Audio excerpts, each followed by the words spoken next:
Hello everyone, welcome to my channel Bhavani UPSC. Today I have come up with the economic survey or the economic budget of 22 and 23 of Himachal Pradesh. So इसमें थोड़ा बहुत additional India का भी होगा, तो आपको पूरी तरह से इसमें एक आपके होलिस्टिक वे में तैयारी हो जाएगी। और मेरा जो सोर्स है वो है जोग्टा अकेडमी की ये book HP economic survey 21, 22 and 23। सो आपके लिए पूरी तरह से ये अपडेटेड है, तो आप ये परचेज़ भी कर सकते हैं और मेरे साथ साथ भी पढ़ सकते हैं। ओके, नाउ व्हाट, जो प्राइम मिनिस्टर हैं हमारे मिस्टर नरेंद्र मोदी जी, श्री नरेंद्र मोदी जी, उन्होंने हिमाचल प्रदेश की बहुत ज़्यादा तारीफ़ की कि ये एक पहली ऐसी स्टेट थी जिसने पूरी इंडिया में 2 कोविड के डोज़ को पूरा किया था। First and second dose of the Covid vaccination को पूरा करा था। तो जितने भी एलिजिबल पर्सन्स थे उन सबको इन्होंने डोज़ दिए थे।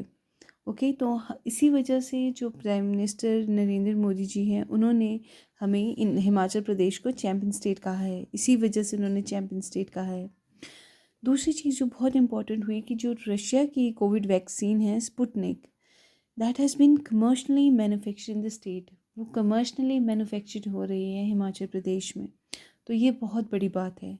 और इसी चीज़ को देखते हुए जो गवर्नमेंट ऑफ इंडिया है उन्होंने प्रोवाइड की है हमें additional central assistance of 600 crore, ताकि हम कैपिटल इन्वेस्टमेंट कर सके। इसलिए हमें 600 करोड़ उन्होंने कह सकते ग्रांट दी है, असिस्टेंस दी है। अब बात आती है नेशनल इकॉनमी की। नेशनल इकॉनमी में आपको जब भी आप नेशनल इकॉनमी पढ़े या स्टेट इकॉनमी पढ़े कुछ भी, तो सबसे इम्पोर्टेंट जो चीज़ होती है वो होती है जीडीपी। जो हमारी जीडीपी होती है वो डिसाइड करती है कि हमारा देश कहाँ जा रहा है, किस तरफ जा रहा है, उसकी इकॉनमी कैसी है, अच्छी है कि बुरी है। तो जीडीपी की नॉलेज होनी हमें बहुत बहुत ज़रूरी है। तो जीडीपी वैसे तो सबको पता ही है, पर जीडीपी का मैं आपको थोड़ा सा एक ओवरव्यू दे दूँगी। जो जीडीपी होते हैं वो होती है जो गुड्स एंड सर्विस जो विद इन एक कंट्री प्रोड्यूस करती है। जैसे हमारी इंडिया प्रोड्यूस करिए कोई चीज़, चाहे वो गुड्स है या सर्विसेज है, तो उसे हम जीडीपी में काउंट करते हैं। गुड्स आपको पता है हर चीज़ हो सकती है गुड्स, जितने भी यहाँ पे गुड्स बन रहे हैं, प्रोड्यूस हो रहे हैं, वो गुड्स है। लाइक चाहे वो फर्नीचर हो, चाहे वो सीमेंट हो, चाहे कुछ भी हो, चाहे वो इंपोर्ट कर रहे हैं, एक्सपोर्ट कर रहे हैं, वो गुड्स यहाँ से प्रोड्यूस हो रहे हैं। एंड सर्विसेज होती है, जैसे बाई चांस आप किसी यहाँ पे कोचिंग लेते हैं या आप किसी कार की सर्विस लेते हैं, तो वो सर्विसेज है। तो जो गुड्स और सर्विसेज से जो भी इनकम हम अर्न करती है हमारा देश, तो वो उसके थ्रू हमें पता लगता है कि हमारा आउटपुट कितना निकला है। That is actually GDP. और वो जीडीपी अगर ज़्यादा हो तो समझिए हमारी इकोनॉमी ज़्यादा है, मतलब we are able to produce more. हम प्रोडक्शन की जो राह पे ज़्यादा तेज़ी से चल रहे, तो economy is good. And second thing, ये कहते हैं कि जीडीपी का ग्रोथ में इंक्रीज़ होना बहुत ज़रूरी है, क्योंकि इससे हमारा देश आगे बढ़ता है। ओके, चलिए आगे चलते हैं। जीडीपी इन्होंने कहा है कि नेशनल इनकम में that GDP at national level is expected to grow 9.2%। मतलब हमने एक्सपेक्ट करा था कि जो हमारा जीडीपी है वो ग्रो करेगा 9.2%। बट एक्चुअली क्या हुआ, हमारे ड्यू टू कोविड जो पेंडेमिक हुआ उस वजह से नेगेटिव ग्रोथ हुई। सो एज़ यूजुअल वहाँ पे नेगेटिव ग्रोथ हो गई थी 11 पॉइंट समथिंग की, जो मैंने आपको पिछली वीडियो में बताया था। तो उससे वो रिड्यूस होके 23 पॉइंट समथिंग थी वो, जो बोल सकते हैं आपको नेगेटिव ग्रोथ हुई थी। तो वो नेगेटिव ग्रोथ 23 पॉइंट समथिंग से रिड्यूस होके 7.3% हो गई थी। सो ये जो डिक्लाइन हुआ था नेगेटिव ग्रोथ में इन 2021, तो इस कहीं कहीं हमारा जो नुकसान होना था वो कम हुआ। ओके, हमने एक्सपेक्ट किया था कि काफ़ी ग्रोथ होगी, बट ड्यू टू पेंडेमिक वो नहीं हो पाया। नाउ व्हाट, अब हम देखेंगे कि सेक्टर वाइज कैसी ग्रोथ हुई। सेक्टर वाइज एक्सपेक्टेड थी हमारी जो ग्रोथ थी कि एग्रीकल्चर सेक्टर और अलाइड एक्टिविटी सेक्टर में हमारी एक्सपेक्टेड थी कि 3.9 तक ग्रोथ होगी। ओके, तो ये हम एक वो लेके चलते हैं कि हम एक यू कैन से कि हम एक एस्टिमेट लेके चलते हैं. Budget is all about estimation. The government is trying to estimate certain things. तो इसी तरह से उन्होंने एस्टिमेट किया कि जो एग्रीकल्चर सेक्टर है या अलाइड एक्टिविटीज़ सेक्टर है वो कितना हमें ग्रोथ हमें मिलेगी. तो इस तरह से उन्होंने एक्सपेक्ट किया था कि हमारे को 3.9% की ग्रोथ होगी. सेकेंड, उन्होंने इंडस्ट्री सेक्टर का उन्होंने एक एस्टिमेट लगाया था कि हमें 11.8% ग्रोथ होनी चाहिए. उसी तरह से सर्विस सेक्टर का भी उन्होंने एक्सपेक्ट किया था कि ग्रोथ 8.2% होगी.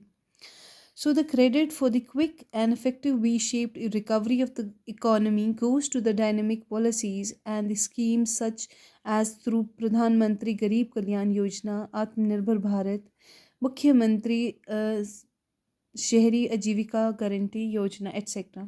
Now what according to this budget जो सर्वे है ये कहते हैं कि जो हमारी वी शेप्ड रिकवरी हुई है ये इस वजह से ये हमारे लिए बहुत ज़रूरी है. वी शेप जब रिकवरी का मतलब होता है कि आप एक तरफ एक टाइम में डिक्लाइन कर रहे हैं लेकिन अचानक से आप ऐसे इनिशिएटिव्स लेते हैं, आप ऐसी पॉलिसीज़, आप ऐसी स्कीम्स इम्प्लीमेंट करते हैं जिसकी वजह से आपकी जो ग्रोथ है, आपकी इकोनॉमी जो पहले स्लो डाउन हो रही थी वो एक साथ मतलब in a equal way it start growing. तो वो वी शेप्ड रिकवरी होती है, वो हमारी हुई है.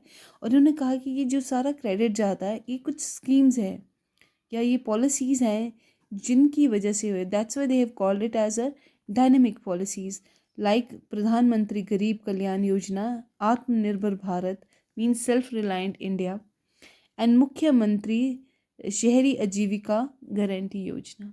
सो ये कुछ स्कीम्स है. इन जो स्कीम्स को मैं बाद में आपको अलग से शॉर्ट्स में मैं आपको इसको क्लियर करूँगी. अभी we'll move to this economic survey only.